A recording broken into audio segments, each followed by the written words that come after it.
एक तरफ जहां 2027 का उत्तर प्रदेश विधानसभा का चुनाव अपने मुहाने पर आकर खड़ा हो गया है, वहीं पर दूसरी तरफ अखिलेश यादव की पार्टी का एक नेता, जिसे कई बार कई लोगों ने स्लीपर सेल भी कहा, वो एक बार फिर अपने विवादित बयानों के साथ मैदान में आकर खड़ा हो गया है। हालांकि समाजवादी पार्टी की तरफ से ऐसे नेताओं को अखिलेश यादव ने कड़ा संदेश जरूर भेजा है, लेकिन इन सब के दरमियान सबसे बड़ा सवाल तो यही है कि राहुल गांधी के ऊपर समाजवादी पार्टी के ये लोग हमलावर क्यों हो रहे हैं। ऐसा पहली बार भी नहीं है जब समाजवादी पार्टी का ये नेता इस तरीके की टिप्पणी कर रहा हो। इससे पहले कई बार इस व्यक्ति ने इसी तरीके की टिप्पणियां करी है। ये किसी जमाने में भारतीय जनता पार्टी के सदस्य हुआ करते थे, आज की तारीख में समाजवादी पार्टी के सदस्य हैं। लेकिन सवाल वही है, ऐसे स्लीपर सेल्स को अखिलेश यादव क्या किनारे करेंगे? क्योंकि बात हमेशा कांग्रेस के स्लीपर सेल पे होती है, अखिलेश यादव की पार्टी के स्लीपर सेल्स पर बात नहीं हो पाती। नमस्कार, मैं स्वप्निल और आप मुद्दा देख रहे हैं। दोस्तों, आगे बढ़े उससे पहले वही छोटी सी अपील। मुद्दा इन दिनों एक गंभीर आर्थिक संकट से जूझ रहा है। एक तरफ हमारे मेन बैंक अकाउंट फ्रीज चल रहे हैं, तो दूसरी तरफ हमारे 2.5 साल पुराने चैनल को हमसे लंबे समय तक छीन कर रखा गया। ऐसे में डे टू डे ऑपरेशंस में मुद्दा को काफी मुश्किलों का सामना करना पड़ता है। लिहाजा आपसे गुजारिश है, यदि आप चाहें, यदि आप सक्षम हो, तो छोटी छोटी मदद मुद्दा की जरूर कीजिएगा। इसके लिए आप स्क्रीन पर दिख रहे QR कोड या फिर के नीचे दिख रहे UPI नंबर का इस्तेमाल कर सकते हैं। जहां तक मुझे लगता है आप समझ गए होंगे कि समाजवादी पार्टी के भीतर बैठे उस किस स्लीपर सेल की मैं बात कर रहा हूं। फिर भी अगर नहीं समझे तो मैं आपको बारी बारी से पहले 2 ट्वीट दिखाना चाहता हूं उन महानुभावों की। आपके स्क्रीन पर पहला ट्वीट उन्हीं महानुभावों का।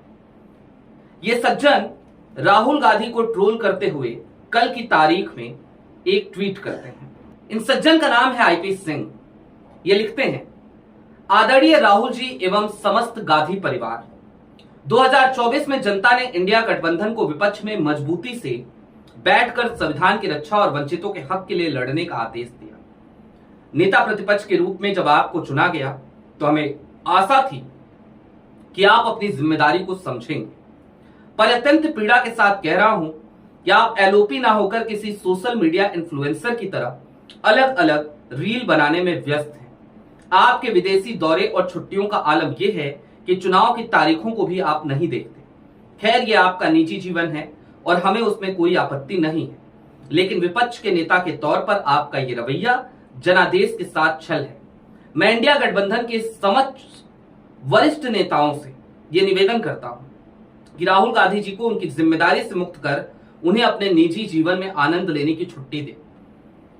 इसके आगे ये लिखते हैं कि विपक्ष का नेता एक 24x7 राजनेता होना चाहिए, जो लोगों के बीच जाए, उनकी पीड़ा को समझे। अगर ये दायित्व माननीय श्री यादव अखिलेश जी को मिले तो यह जनहित की विजय होगी।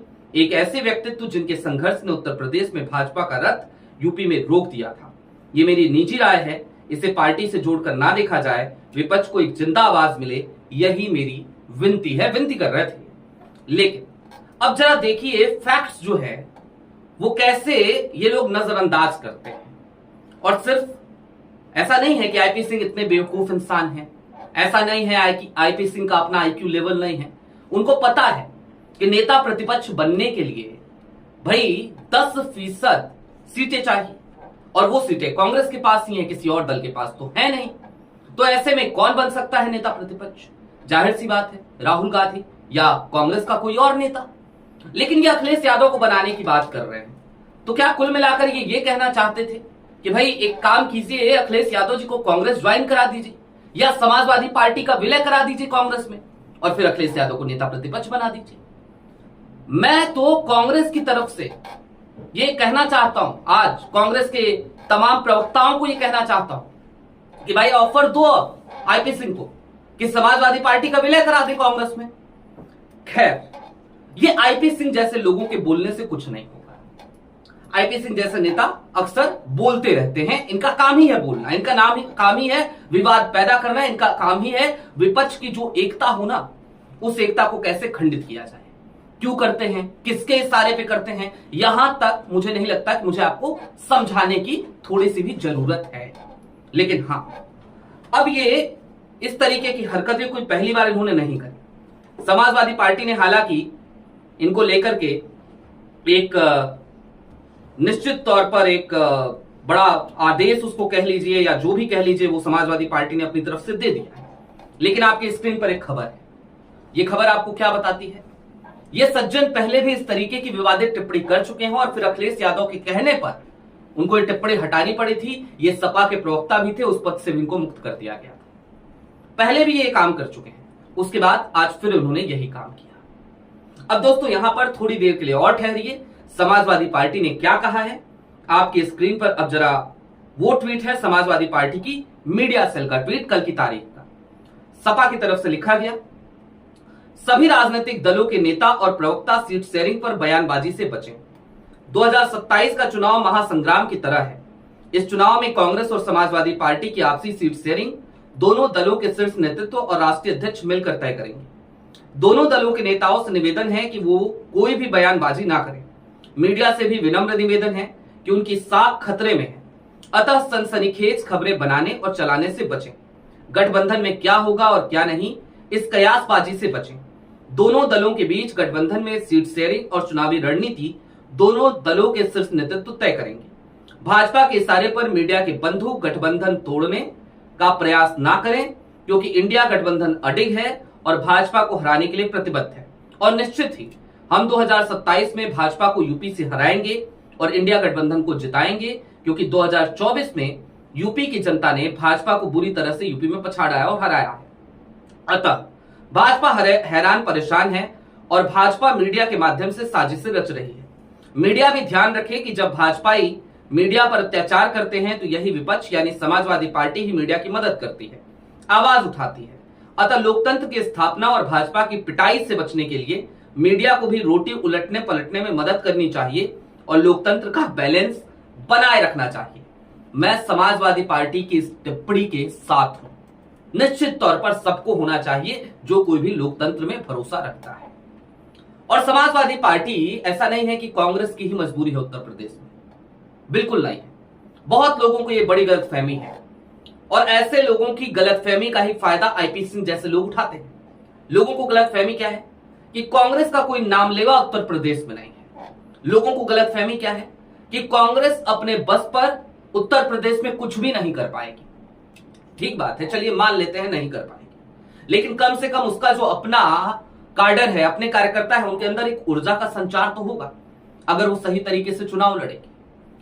दोस्तों अभी मैंने आपको कल की तारीख में एक कंपैरिजन बताया था और बताया था कि देखिए जहां जहां पर भी कांग्रेस के प्रत्याशी चुनाव लड़े वहां पर बसपा को किस तरीके से मुंह की खानी पड़ी। 1 लाख से भी कम वोट इसी लोकसभा चुनाव 2024 में मिले और जहां जहां समाजवादी पार्टी के प्रत्याशी थे वहां वहां क्या हुआ, वहां पर बहुजन समाज पार्टी को 1 लाख से ज्यादा वोट मिले। ये एक नैरेटिव जो बनना चाहिए, जो समझना चाहिए, वो आप जरा समझिए। एक ही जो नैरेटिव बनाया जा रहा है ना कि कांग्रेस का कुछ नहीं है, अगर नहीं है तो 2024 के ये आंकड़े उस चीज को डिकोड करने में बहुत अहम योगदान रखते हैं। बार बार अखिलेश यादव एक बात कहते हैं, PDA PDA PDA. Akhilesh Yadav ने अभी हालिया दिनों में अपने तमाम नेताओं को यह भी कहा कि मायावती पर किसी भी तरीके की टिप्पणी करने से उनके तमाम नेता बचे, उनके तमाम प्रवक्ता बचे। ये सारी चीजें क्यों की जा रही हैं? ताकि जो दलित वोट है वो वोट समाजवादी पार्टी को मिल सके, इंडिया गठबंधन को मिल सके। और यह अखिलेश यादव भली भांति तौर पर समझते हैं कि 2024 के चुनाव में यदि कांग्रेस उनके साथ नहीं होती तो जो वोट ट्रांसफर दलित वर्ग का इंडिया गठबंधन के पक्ष में हुआ है उस तरीके का वोट ट्रांसफर नहीं होता, क्योंकि समाजवादी पार्टी के बरक्स कांग्रेस के साथ दलित ज्यादा संतुलित महसूस करते हैं, सुरक्षित महसूस करते हैं, जबकि समाजवादी पार्टी के साथ दलित वर्ग सुरक्षित महसूस नहीं करता। ये एक ऐसी कड़वी सच्चाई है जिसको अखिलेश यादव तो समझते हैं, लेकिन उनकी पार्टी के तमाम बड़बोले नेता नहीं समझते। अब चूंकि मैंने इतनी बातें करी हैं समाजवादी पार्टी के एक नेता को लेकर, तो ऐसा नहीं है कि मैं कांग्रेस के तमाम नेताओं को क्लीन चिट दे रहा हूं ना, बिल्कुल नहीं, वो नहीं होगा। समाजवादी पार्टी में अगर कोई स्लीपर सेल इक्का दुक्का है तो कांग्रेस में तो भरमार है। कांग्रेस में तो इतने स्लीपर सेल हैं कि पूछिए मत। लेकिन हां, समाजवादी पार्टी को भी यह समझना पड़ेगा और कांग्रेस को भी यह समझना पड़ेगा कि यदि भारतीय जनता पार्टी को उन्हें वाकई में उत्तर प्रदेश में हराना है तो उन्हें पहले तो अपने इन चिंटू पिंटू निंटू इन सबसे निजात पानी होगी। इन सबको जरा घर बैठाना पड़ेगा, इन सबको इसी तरीके से ताकीद करनी होगी या फिर इन पर एक्शन लेना पड़ेगा। और दूसरी तरफ मजबूती के साथ संतुलन बनाते हुए चुनावी मैदान में उतरना पड़ेगा। अगर आरजेडी जैसी जिद, मैं फिर दोहरा रहा हूं, आरजेडी जैसी जिद लेकर के यदि अखिलेश बैठ गए और यदि कांग्रेस में जिस तरीके से हुआ उसी तरीके से राहुल ने इग्नोर किया तो 2027 का चुनाव कांग्रेस तो चुनाव दर चुनाव हार ही रही है, तो वो तो हार ही जाएगी। लेकिन ये नुकसान फिर अखिलेश यादव का होगा जैसे तेजस्वी का। ये नुकसान कांग्रेस का नहीं होगा। कांग्रेस की फिलवक्त भी 3 राज्यों में सरकारें हैं, ये बात याद रखनी चाहिए। 2 राज्यों में बच जाए, 1 राज्य में बच जाए, तब भी तो है ना उसके पास सरकार। तेजस्वी के पास एक मौका था, वो मौका खो दिया उन्होंने। और अब अखिलेश यादव के पास 2027 एक गोल्डन अपॉर्चुनिटी है। लेकिन इस गोल्डन अपॉर्चुनिटी को निश्चित तौर पर अगर कैश कराना है, भजाना है, तो उसके लिए कांग्रेस के साथ की जरूरत समाजवादी पार्टी को जरूर पड़ेगी। और फिर अखिलेश यादव को यह देखना पड़ेगा कि उनके घर में ऐसे कौन से विभीषण हैं जो बार बार कांग्रेस और सपा की दोस्ती में दरार डालने की कोशिश कर रहे हैं, जड़ में मट्ठा डाल रहे हैं। हालांकि अखिलेश की और राहुल की अपनी ट्यूनिंग है। हमें याद आता है बीते दिनों जब लोकसभा के अंदर सीट चेंज की गई और केसी वेणुगोपाल के दिशा निर्देशन में सब कुछ हुआ, तो उस समय अखिलेश नाराज जरूर हुए थे, लेकिन फिर राहुल और अखिलेश एक साथ दिखे, दोनों ने एक दूसरे का हाथ थामा। खड़गे का जन्मदिवस भी हमें याद है और हमें याद है कि दोनों ने उस टूटते रिश्ते को कैसे संभाला था। तो उन दोनों की अपने अंडरस्टैंडिंग है, लेकिन उन दोनों की पार्टी के ऐसे ऐसे नेता जो लगातार इस गठबंधन को कमजोर करने के लिए इस तरीके के काम कर रहे हैं, उनसे निजात पाना भी इन्हीं दोनों नेताओं की जिम्मेदारी है।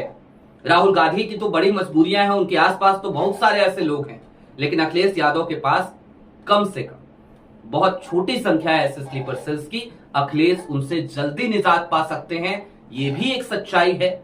और सच तो ये भी है कि भाई मध्य प्रदेश चुनाव में अखिलेश के साथ गलत हुआ था, वो याद रखा जाना चाहिए। कौन अखिलेश वखिलेश कमलनाथ का बयान था।